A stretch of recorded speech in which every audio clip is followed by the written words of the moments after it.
Assalamualaikum murid-murid. Hari ini kita akan belajar mengenai pengaturcaraan berasaskan web.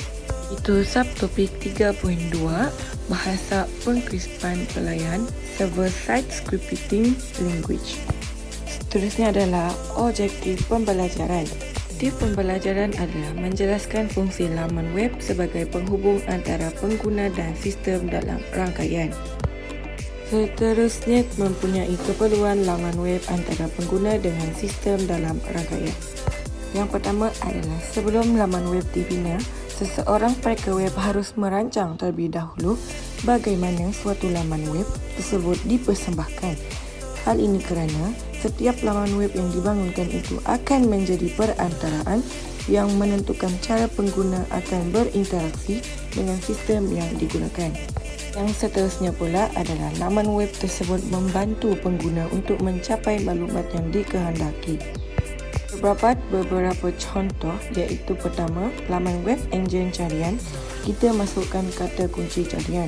Yang kedua, laman web tempahan tiket penerbangan, masukkan destinasi.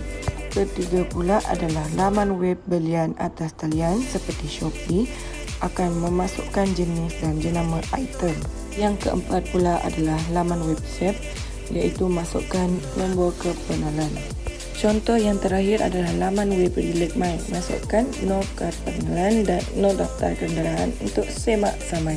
Yang seterusnya adalah setiap laman web akan menghendaki pengguna masukkan input yang berbeza bagi membenarkan sistem memamparkan maklumat mengikut keperluan pengguna tersebut.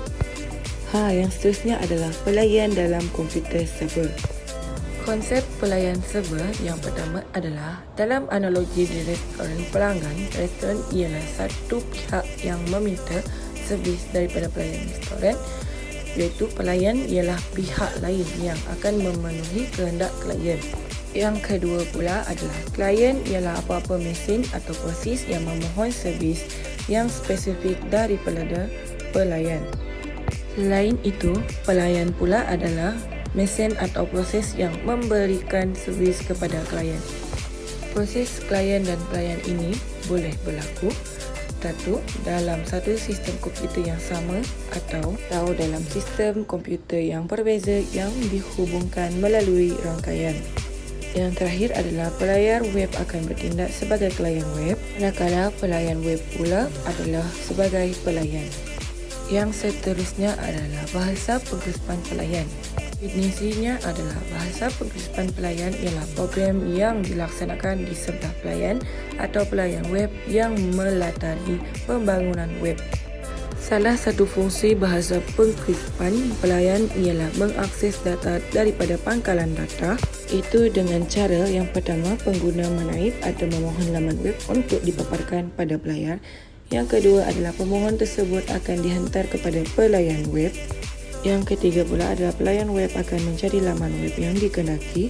Yang terakhir adalah pelayan web akan memindahkan laman web tersebut kepada pelayar untuk diterjemahkan dan dipaparkan kepada pengguna. Yang seterusnya adalah bahasa pengkrispan pelayan. Bahasa pengkrispan pelayan tidak bergantung pada pelayar dibandingkan dengan pengkrispan klien yang bergantung pada pelayar. Isu akan timbul apabila pengkrispan klien yang digunakan tidak disokong oleh pelayar. Maka laman web yang bagus perlu menggunakan kedua-dua jenis bahasa pengkrispan klien dan pelayan bagi menyokong proses pengesahan di sebelah klien dan juga di sebelah pelayan untuk tujuan keselamatan web tersebut. Yang seterusnya adalah peta minda.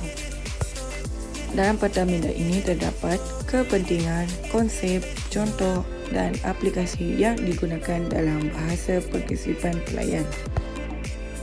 Sekian untuk kelas kita pada hari ini. Terima kasih, semoga berjumpa di kelas yang seterusnya.